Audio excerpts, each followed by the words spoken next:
तो दोस्तों, हमने कल भूतिया साथी का पार्ट 1 देखा था। आज हम पार्ट 2 की ओर आगे बढ़ते हैं और कहानी को जारी रखते हैं।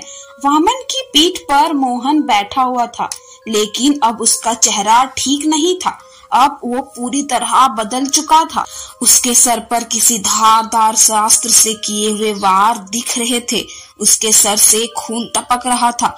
उसके चेहरे का मांस सड़ा हुआ था, जो उसे और ज्यादा भयानक बना रहा था। वामन तो मोहन का वो रूप देखकर ही चक्कर खाकर गिर गया। वामन को नीचे गिरते देख उसके पिताजी ने तुरंत उसे उठा लिया, क्योंकि मोहन को बस वामन ही दिख रहा था। पिताजी उसे देख नहीं पाए थे।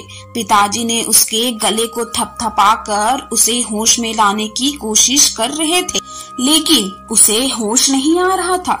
उसके पिताजी तुरंत भागकर पास वाले मकान का दरवाजा खटखटाने लगे। अंदर से एक लड़के ने थोड़ी देर बाद आंखें मलते हुए दरवाजा खोल दिया और वामन के पिताजी को देख पूछा, क्या हुआ चाचा, यहाँ पर आप इतनी रात को क्या कर रहे हो? उस लड़के ने पूछा। पिताजी ने कहा, पर सारी घटी घटना उसे बता दिया और प्याले में थोड़ा सा पानी लेकर अंदर चलने को कहा। वो लड़का अमर भी तुरंत एक छोटे से प्याले में पानी लेकर आ गया। साथ ही उसके पिताजी भी उनकी बातें सुनकर उनके साथ बाहर आ गए और वामन जहाँ बेहोश पड़ा था उस दिशा में निकल पड़े। थोड़ी दूरी पर ही वामन नीचे जमीन पर लेटा हुआ था। उसके पिताजी ने तुरंत उसके चेहरे पर पानी की कुछ छींटें मारकर उसे होश में लाने की कोशिश करने लगे। थोड़ी देर बाद वामन को होश आया और आंखें खोलते ही वो डर से चिल्ला उठा और वहां से भाग जाने लगा। लेकिन पिताजी ने और अमर ने उसे जल्दी से मजबूती से पकड़कर रखा। क्या हुआ बेटा, तू ऐसे क्यों भाग रहा है? पिताजी ने परेशान होकर पूछा। वो देखिए वहाँ मोहन खड़ा है। मुझे देखकर हंस रहा है पिताजी, मुझे उससे बचा लीजिए। वो मुझे मार डालेगा पिताजी, मुझे बचा लीजिए। वामन ने एक जगह उंगली दिखाकर डर से हकलाते हुए कहा। सबने उस जगह देखा तो वहाँ पर कोई नहीं था। आसपास कोई भी नहीं। वहाँ तो कोई नहीं है बेटा, तुम्हें कोई भ्रम तो नहीं हो रहा?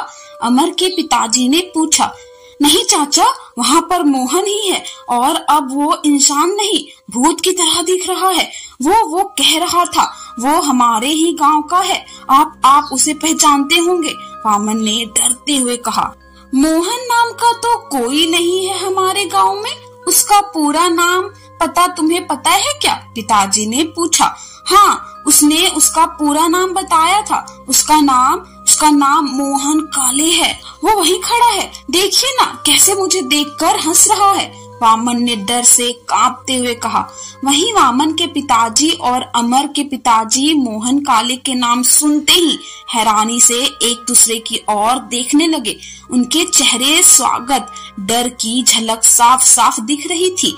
अब उन्हें सब कुछ समझ आ रहा था। उन्होंने एक दूसरे को देखा और फिर वामन की हालात को देखने लगे।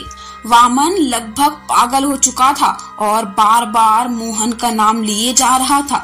अमर, इसे जल्दी उठाओ और जल्दी से इसे मंदिर लेकर चलो, इस पर आत्मा का साया मंडरा रहा है, उसके पिताजी ने कहा और फिर तीनों ने मिलकर उसे खड़ा कर दिया।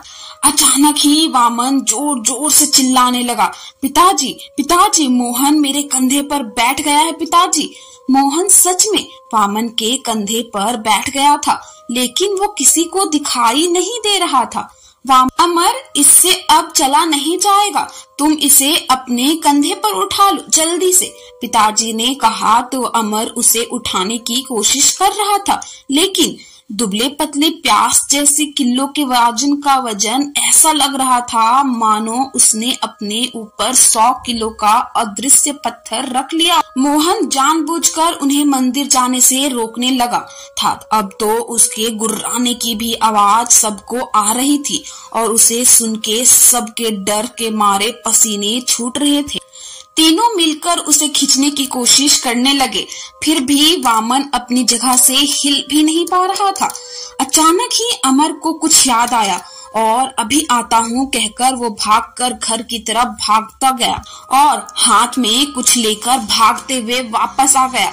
अमर ने जो हाथ में लाया था वो तुरंत वामन के माथे पर रख दिया। वो वामन के माथे पर लगते ही मोहन गुस्से से चिल्लाते हुए वामन से दूर हो गया। अमर ने हाथ में कोई और चीज नहीं बल्कि दुर्गा माँ का कुमकुम लाया था, जिसे उसने वामन के सर पर लगा दिया था। मोहन अब गुस्से से पागल हो गया था। वो किसी को दिख तो नहीं रहा था, लेकिन उसकी आवाज आ रही थी। मोहन बाकी किसी को कुछ नुकसान ना पहुंचाए, इसलिए अमर ने बचा हुआ कुमकुम खुद के और बाकी सबके माथे पर लगा दिया और वामन को अपने कंधे पर उठाकर मंदिर की ओर भागने लगा।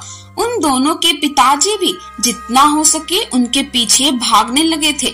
मोहन आसपास की कुछ चीजों पर उन पर फेंक रहा था और रास्ता रोकने की कोशिश कर रहा था, लेकिन फिर भी वो उनका कुछ नहीं बिगाड़ पाया। अमर जल्दी से मंदिर तक पहुंच गया। सामने देखा तो पंडित जी वहीं मुस्कुराते हुए खड़े थे, मानो उन्हें पता हो कि यह संकट आने वाला है। उन सबको वहां देख पंडित जी मुस्कुराते हुए बोले, तो आखिर मोहन गांव में आ ही गया। पंडित जी की बात सुन बाकी सब हैरान हो गए कि उन्हें कैसे पता मोहन वापस आ गया है। लेकिन पंडित जी, आपको कैसे पता मोहन का भूत आ गया है? पिताजी ने शिव मंदिर में प्रवेश करते हुए आश्चर्य से पूछा। मुझे ही पता होगा ना, और किसे पता होगा? एक ना एक दिन वो अपना बदला लेने जरूर वापस आएगा। और लो, आज तुम्हारा बेटा उसी बरगद के पेड़ के नीचे रुका जिसके नीचे मोहन को गाड़ दिया गया था, और उसके हाथ में पहने हुए कड़े में वो धागा अटक कर दूर चला गया, जिससे मोहन को उसी पेड़ पर कैद कर कर रखा था। जिस वक्त वो धागा टूट गया उसी वक्त मुझे इस संकट का एहसास हो गया था। पंडित जी ने मुस्कुराते हुए कहा। वैसे भी पंडित जी बहुत होशियार थे और अपने ज्ञान से वो सब पता कर लेते थे, लेकिन पंडित जी, मोहन मेरे और मेरे बेटे के पीछे क्यों पड़ा है? मैं तो उसका अच्छा दोस्त था और उसे बदला किस चीज का चाहिए? और मोहन को बरगद के पेड़ के नीचे किसने गाड़ा था?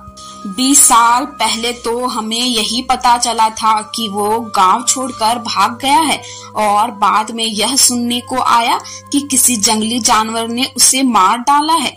वामन के पिताजी ने दिमाग पर जोर डालते हुए कहा। पिताजी कुछ कहते उससे पहले मंदिर के बाहर अब हवा में उड़ने वाला मोहन सबको दिखाई देने लगा था, जो मंदिर के बाहर गुस्से से चिल्ला रहा था। उसने गुस्से से चिल्लाते हुए कहा, आए पंडित, अब आए हो ना? 20 साल पहले तूने ही मुझे उस पेड़ पर बांध रखा था, और अब अगर फिर से मेरी रूह को वहां पर बांधा रखने की सोची ना, तो मैं तेरे साथ तेरे परिवार वालों को भी जान से मार डालूंगा। पूरे गांव को तहस नहस कर दूंगा, सबको मार डालूंगा। मोहन ने भयानक हंसी हंसते हुए कहा। मोहन की बात सुन सब आश्चर्य से पंडित जी की तरफ देखने लगे, लेकिन अभी भी उनके चेहरे के भाव बदले नहीं थे। वो अभी भी मुस्कुरा रहे थे। पंडित जी, यह सब हो क्या रहा है और आप ऐसे मुस्कुरा क्यों रहे हो? हमें कुछ समझ नहीं आ रहा है, अमर के पिताजी ने कहा। पिताजी ने अमर के पिताजी की बात को अनसुना कर दिया और मोहन की तरफ देखते हुए कहने लगे, तुम्हें बदला ही चाहिए ना, तो ले लो तुम्हारा बदला। तुम्हारी मौत के जितने जिम्मेदार गांव के मुखिया और उनका भाई है, उतना ही जिम्मेदार मैं भी हूँ। तुम बेशक अपना बदला ले लो, लेकिन इन गांव वालों को कुछ मत करना जिन्होंने तुम्हारा हर पल साथ दिया था। तुम्हें बदला चाहिए ना, तो आज तुम्हारे सारे गांव वालों के सामने इंसाफ मिलेगा। ए पंडित, अब मुझे तेरी चिकनी चुपड़ी बातों में मत फंसा। मुझे पता है अब तू कुछ ना कुछ करके मुझे फिर से कैद करने वाला है। अब मैं तेरी एक भी बात नहीं सुनूंगा। मैं उस मुखिया और उसके भाई की जान ले लूंगा और साथ ही बाकी गांव वालों को भी नहीं छोड़ूंगा। मोहन ने गुर्राते हुए आवाज में कहा। मुझे पता है मोहन, तुम अभी बहुत गुस्से में हो, तुम्हारे बदले की आग में जल रहे हो, लेकिन मैं शिवजी की कसम खाकर वादा करता हूँ कि मैं तुम्हें सारे गांव वालों के सामने इंसाफ दिलाकर रहूंगा। मैं भगवान की झूठी कसम कभी नहीं लेता। तुम बस थोड़ा शांत हो जाओ और हमारी बात मानो। किसी भी गांव वालों को नुकसान मत पहुंचाओ, क्योंकि सब तुमसे तब भी बहुत प्यार करते थे और अब भी। तुम गांव वालों के प्यार ने ही तुम्हें जिताया था। तुम कैसे कैसे किसी का नुकसान पहुंचा सकते हो? पंडित जी ने कहा। ठीक है पंडित, तूने कसम ली है ना, तो मैं तेरी बात मान लेता हूँ और मैं भी वादा करता हूँ अगर मुझे न्याय मिल गया तो मैं किसी भी गांव वालों को कुछ भी नहीं करूँगा। मोहन ने कहा। ठीक है मोहन, तुम अब शांत हो जाओ।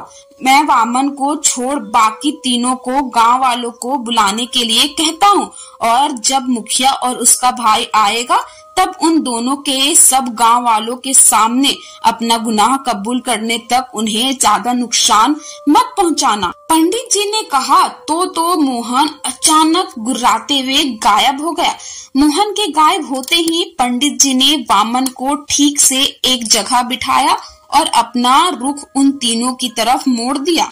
तुम तीनों, मुखिया, उसके छोटे भाई और बाकी जरूरी गांव वालों को लेकर जल्दी आओ यहाँ पर। और हाँ, मुखिया को मोहन के बारे में कुछ मत बताना और ना ही उसे पता चलना चाहिए, नहीं तो वो यहाँ पर आने के लिए कभी तैयार नहीं होगा।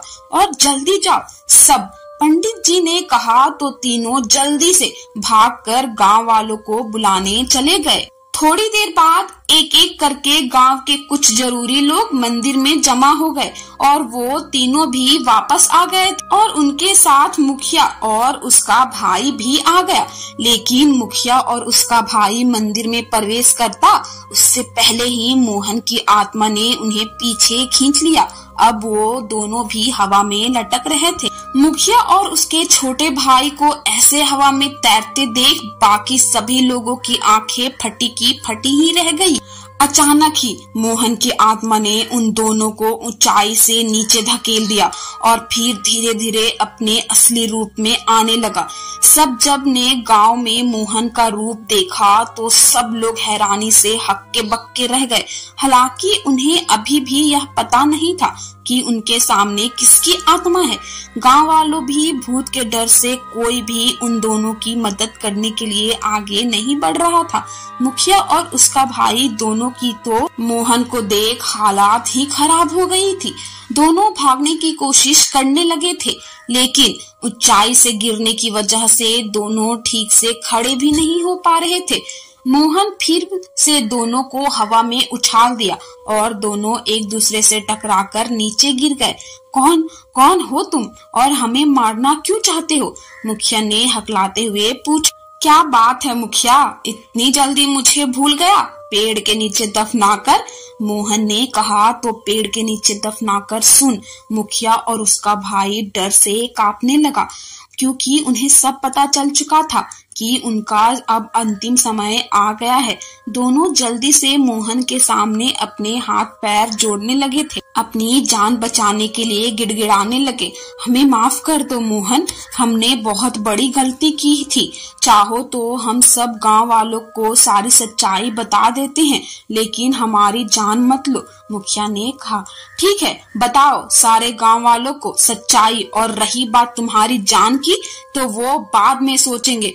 मोहन ने जोर जोर से हंसते हुए कहा।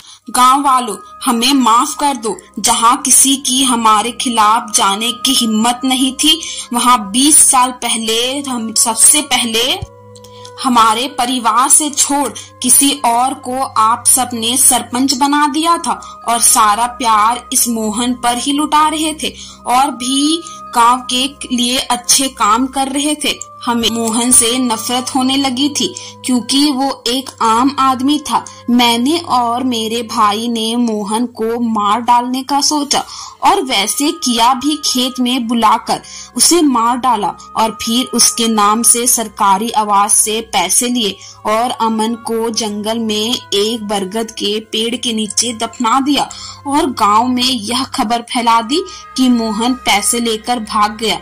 लेकिन असल में तो हमने ही ही उसे मार डाला था और यह बात किसी को पता नहीं थी। फिर अचानक ही हमारे सपनों में अमन आने लगा था, हमें परेशान करने लगा था।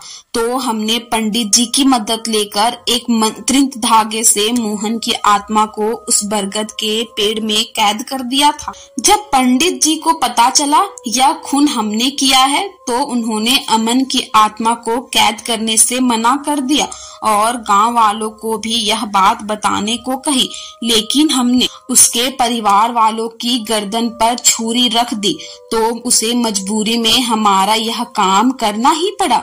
तब से मोहन वहाँ कैद था। उसे किसी जंगली जानवरों ने नहीं मारा था, हमने मारा था। मुखिया ने रोते हुए कहा, तू भी एक जंगली जानवर ही है तो इतना घिनौना अपराध किया है तुमने मेरे सबसे अच्छे दोस्त को मुझसे दूर कर दिया, मार डाला उसे। तुम्हें भी उसकी सजा मिलनी ही चाहिए, वामन के पिताजी ने कहा। हाँ, इन्हें तो मैं जान से मार डालूंगा, बहुत बुरी मौत दूंगा इन दोनों को। पंडित मैंने माफ कर दिया, क्योंकि कोई भी अगर मेरे परिवार के किसी सदस्य की गर्दन पर छुरी रखता तो मैं भी वही करता जो आज तूने किया। तुझे तो मैं माफ कर दूंगा, लेकिन इसे नहीं करूंगा। मोहन ने उन दोनों को गुस्से से लाल आंखों से देखते हुए कहा, नहीं चाचा, अगर आप भी उनकी तरह ही करेंगे तो आप में और उन जानवरों में क्या फर्क रहेगा।